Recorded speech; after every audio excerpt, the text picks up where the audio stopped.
My name is Alexander. I'm an MLOps engineer in OneMarketData, and I would like to share maybe not something like state-of-art things, but just an example of dealing with data in the machine learning problems. In my particular example, that would be market data, and the first thing I would like to do is to explain what is market data.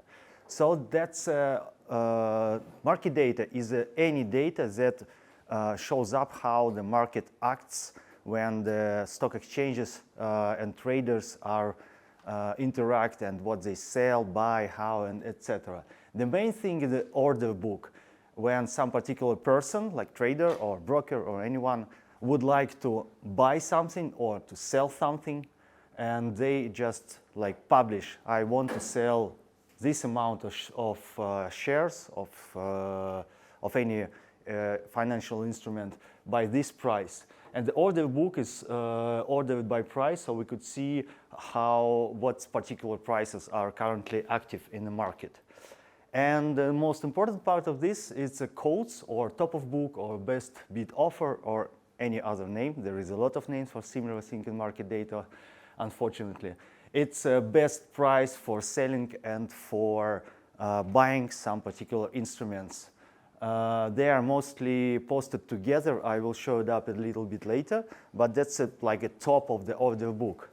So actually that's incremental data. So everyone who posts some changes like canceling orders or anything like that is gonna just one act. So, and the order book itself could be super large.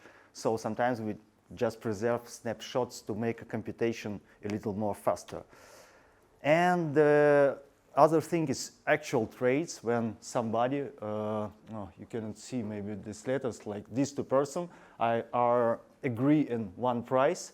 So the stock exchange actually executes the trade. So we could see merely, probably, that there was a 200 shares that Estragon tries to buy on a particular price. And now it's only 15 left because 150 was bought by some person.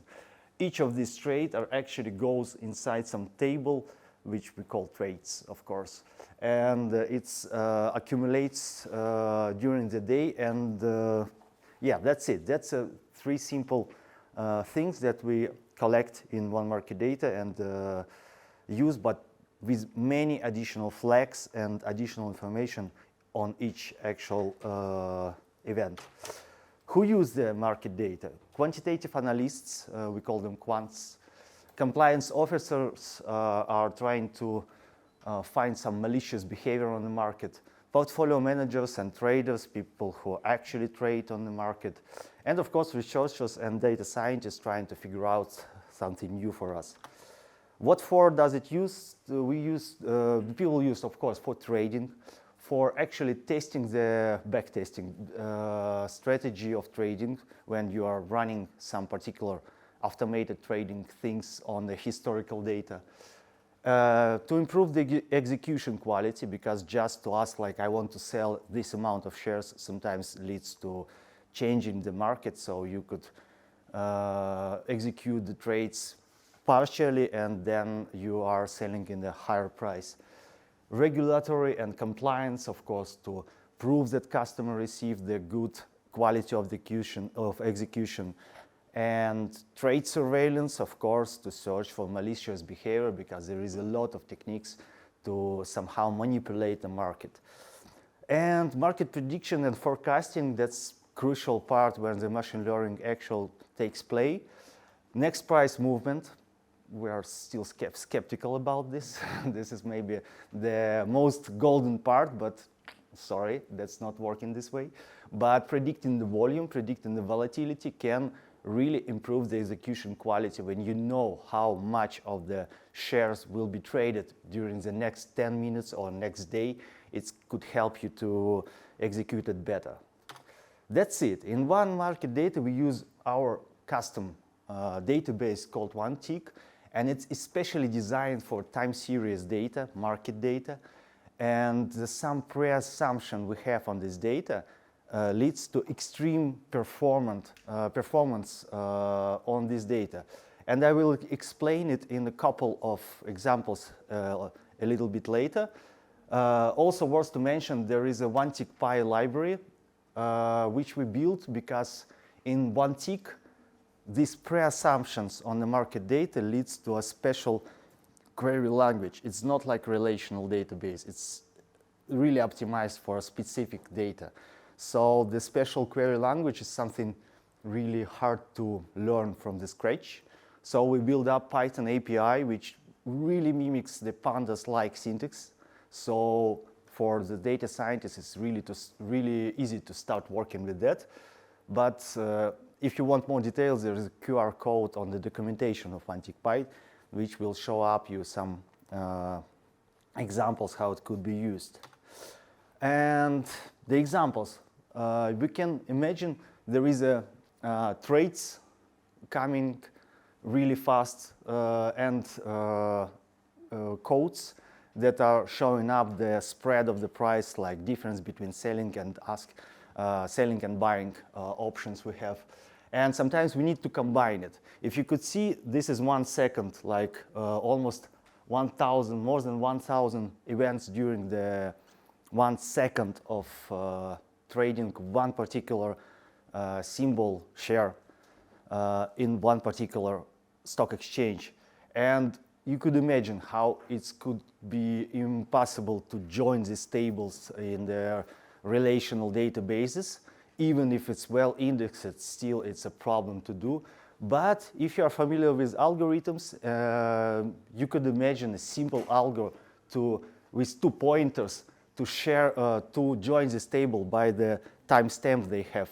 So you just move row by row, and it's like ON computational problem, which is extremely fast for this data. Of course, we cover it with a special function in the API, and that's it, 1 line, and we have these tables joined on the server side. So also, pre-assumption on how this data could be used could give a big improvement in parallelization of the computation. So we know a lot of computations happen for one particular symbol. For example, only for Apple shares, or only for Microsoft shares, or even if we run some specific query that is like run it on all symbols, but we still know that the execution will happen separately for each symbol. So it's a big opportunity to just parallelize the computation for each symbol. That's it. Okay. What the data peculiarities we have? First, amount of data. I don't know, could you see it? But hopefully yes. This is amount of trades for one particular symbol per day, like 6-digit number of events per day. For all symbols we have in one particular stock exchange, it's New York Stock Exchange example, we have 15 million of trades happen during the day. Amount of codes, much larger. Amount of events like cancel some order or something like that, even more. So that's the amount of data we need to deal, and if you want to run machine learning problem for a year, you could imagine the billions of events that happen, that need to be loaded as a training data for such particular cases. Okay, also data peculiarities is time and date. It's time series, of course. So we have limitation on trading hours. Another one pre-assumption that we have the trade starting in particular time and ends in particular time. So that's also a place to apply some like time filtering, and also we could run parallelization for each day, some computations. That's happened sometimes. Weekends and holidays, we rely on the manual data, which is we call calendar tables. And days when the trades are somehow stopped, that's happened, we call them halts. Also something that we just keep in the special tables to know that this date has no trade, so let's exclude this day in a training set for machine learning problems. Time zones, you know what it means for developers. That's always a problem. How many days passed till the last time zone? -1. granularity is nanoseconds. So sometimes we need to improve the timestamps in particular languages or something like that. So it's not milliseconds, it's nanoseconds. That's the requirement. And also there is some changes that happens for particular share. Symbols, share, or financial instruments is just the same name for one thing. So I would use symbol name for calling like Apple shares or something like this. So symbols could change name at some point of time. So if we deal with a long-term data set, it could just be like Apple, and then it's called Apple with one A, for example. We take care and save the data in the particular places to know that symbol could change name. Symbologies is like one particular symbol could have different name in different stock exchanges. So we also track the names for one particular symbol, how it's called on London Stock Exchange or New York Stock Exchange or any other. And they're quite different. There is also numbers for some particular, on some particular stock exchanges for the symbol. And the corporate actions, that's something really interesting place. There is an example of one MKD shares that have been changed, like 15 shares become one. So of course the price start to be 15 times more. And you can see that this is the end of one day, and that's starting trades on next day. Don't pay attention for this line, it's just a night without trades. So that's need to be deal with machine learning, because if your model start to see that price goes up 10 times more or 100 times more, that's something that could break its performance. So we carefully track all splits, dividends, or other changes with shares, and we could apply adjustment to you see this price change is much less than this one, so it's preserve some normalization for the price for the long term. Okay, that's a market data and what it's about. And I will explain some, I would share this example, volume prediction problem, that we try to predict trading volume for each of the given securities for the next 10 minutes. And we use market data that is trained on some data, and we then put past market data, any of it, into our model, and output that we want to have, it's a prediction. What's the volume for this? Volume is the amount of shares traded for this particular period of time. So first thing, we try to find the structure for this experiment, and we use Python and class-based definition. So we have like data feeds, how the data load, the splitters, how we split it to validate and test. Pipeline, this quite simple pipeline, you will see the changes later. Pipeline, that I mean the feature extraction and some pre-processing happens for the data. Definition of columns, which are targets, which are feature columns. Models we run and we test, and you will see later we use different models simultaneously to just see which one performs better. And of course the metrics, how we evaluate it, how we evaluate performance of the models on this particular setup. Of course this gives us simplified run with just one liner to run this experiment, and it just gives us metrics which we could use to see, do we make it better or worse. So in the experiment structure we could define some pipeline. It's like calculating lags, lagged data, or I don't know how to say it other ways, with delay, like what was previous values for particular value.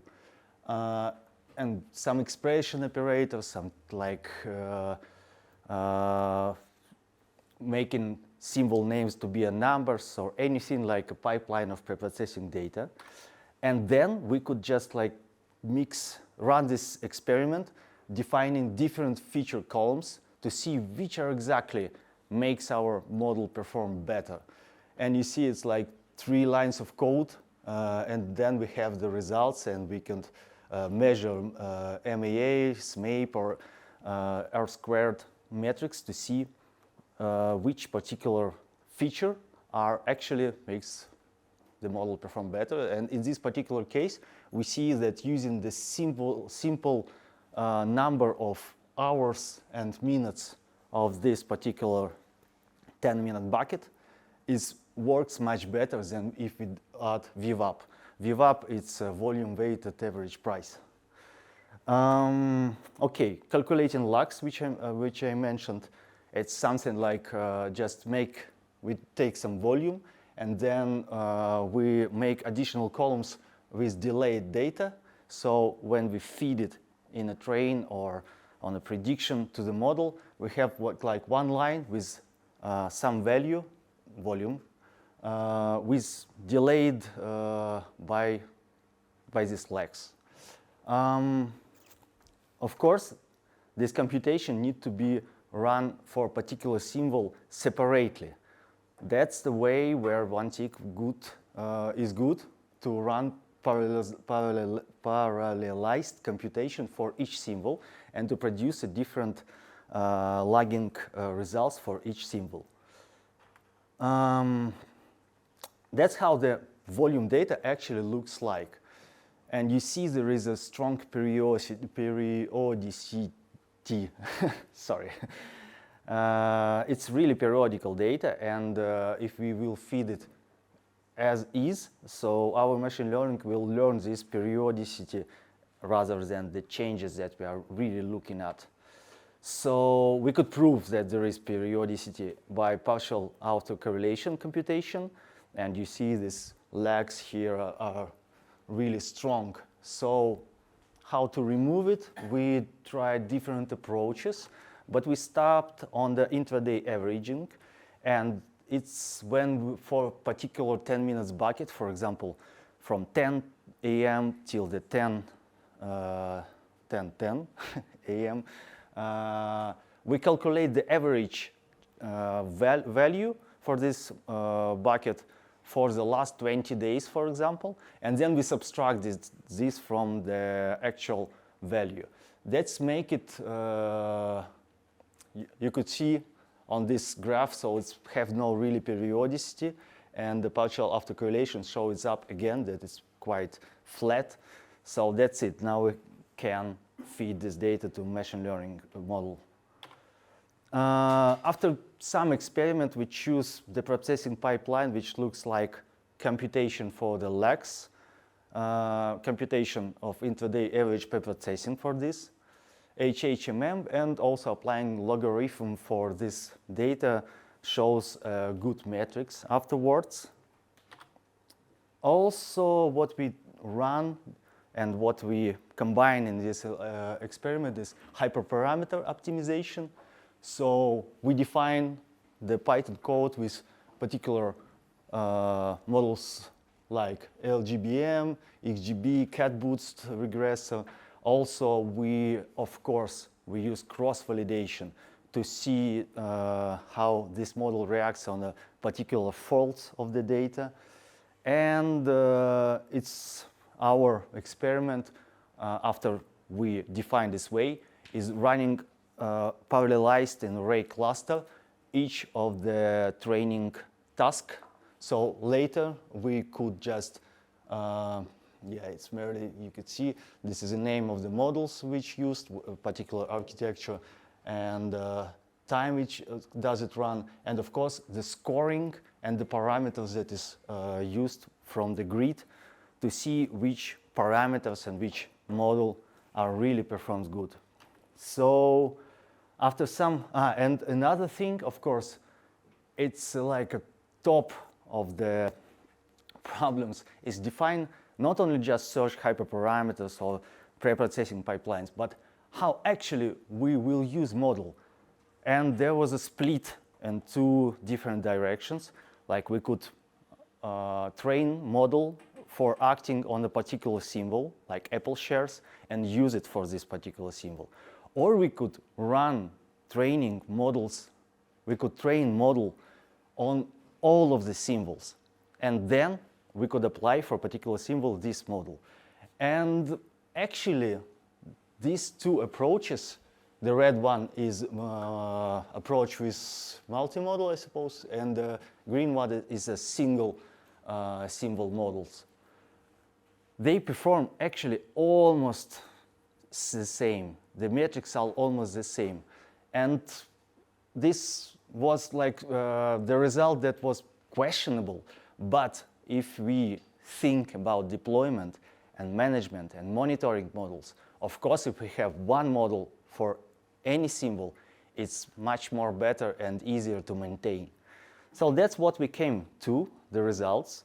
Multimodal performs as well as a single symbol models.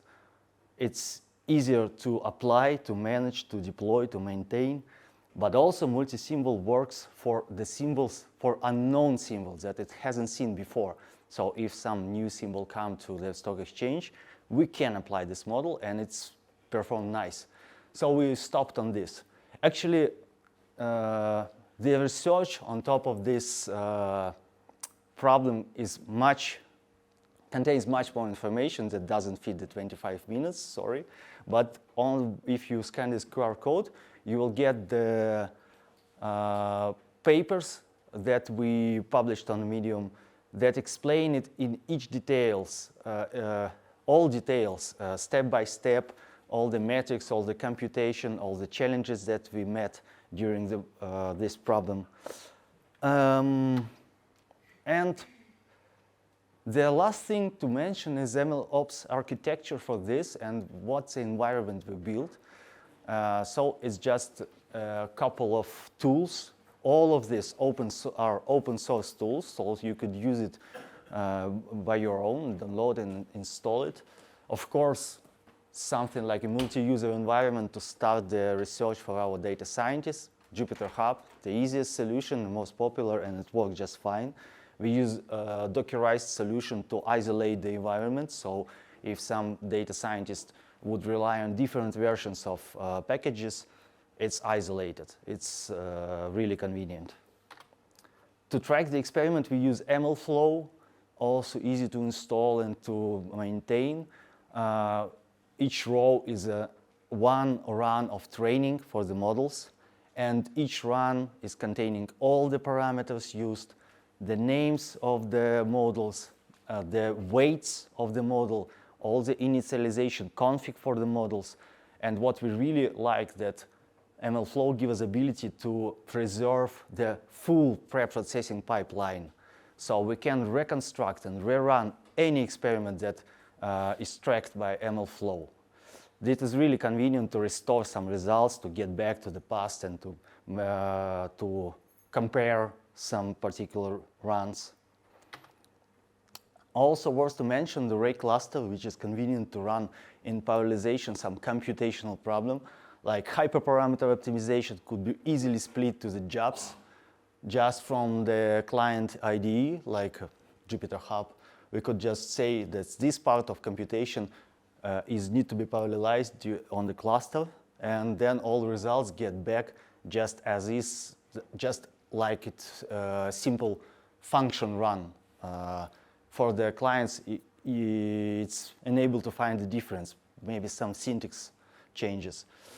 When we compare multiple models, we also could parallelize like XGBoost or CutBoost. They could run the training separately. And the cross-validation is also could be parallelized on the array cluster to run training on different faults. This is the overall design. You can see it's quite simple, but it's really efficient, and I already explained why this, what for each block here. Except the last one, this is a Twitter.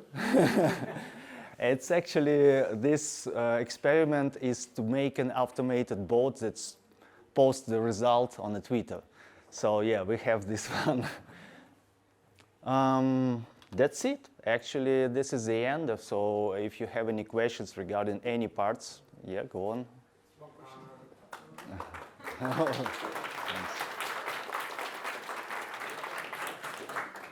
What is your motivation each 10 minutes to know traffic volume in the next 10 minutes?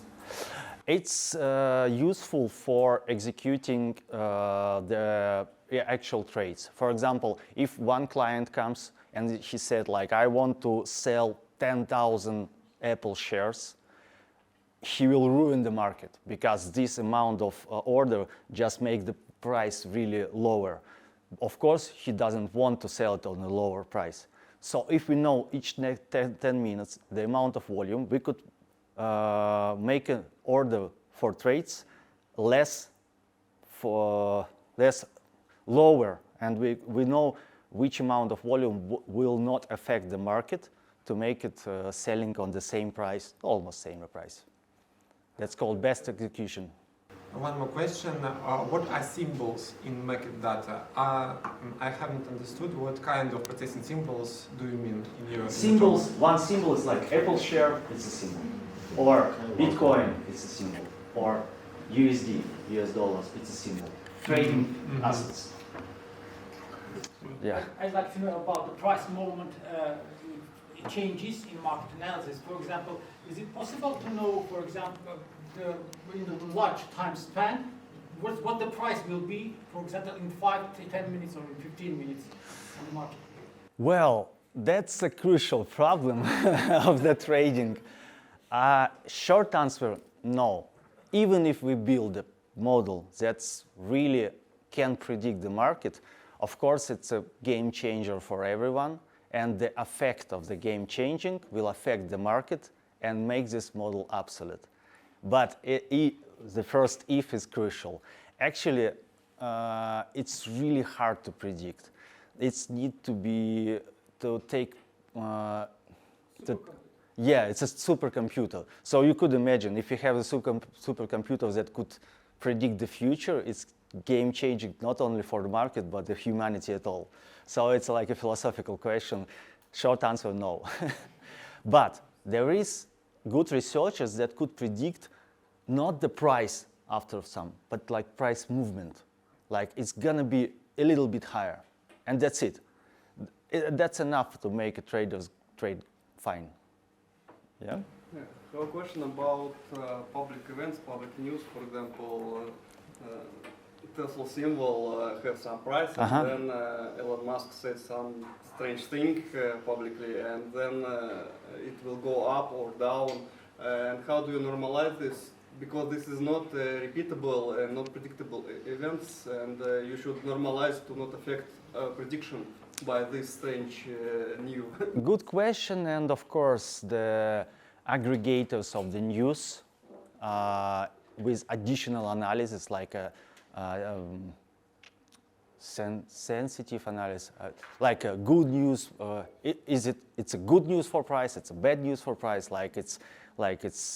Each news have some sentiment. Thank you. I forgot the word. Thanks a lot. Sentiment analysis on the news. News aggregators actually use kind of similar tick databases. Like at this particular moment, this tweet was published. It has this sentiment and additional data. It's regarding this symbol, and of course, OneMarketData also track news, so you could join not only price and trades, but also this additional information and use it further to predict the price movement, volume, and etc. This is the important part, yeah. So in the historical data, you just remove this range or normalize it, or just keep it as is to not affect the future predictions? In this particular example, we imagine that there is no news. We just try to rely on particularly only on the data which is quantitative data. So all the economical complexity was excluded. We just try to find some mathematical and statistical зависимости. Dependency, thanks. I lost my English at the end. Hi, thank you very much for your presentation, first of all, and I have a number of questions actually. First is, you've mentioned that you are dealing with trades and order book entries, right? In this example, we are for volume prediction, we used only trades. But in the quantitative analysis, of course, the quotes are important part and order books. Number of trades is very large, especially during the hottest hours, and usually it is very hard to deal with this throughput if you're dealing with trades. It's easy when you're dealing with candles or like interval data.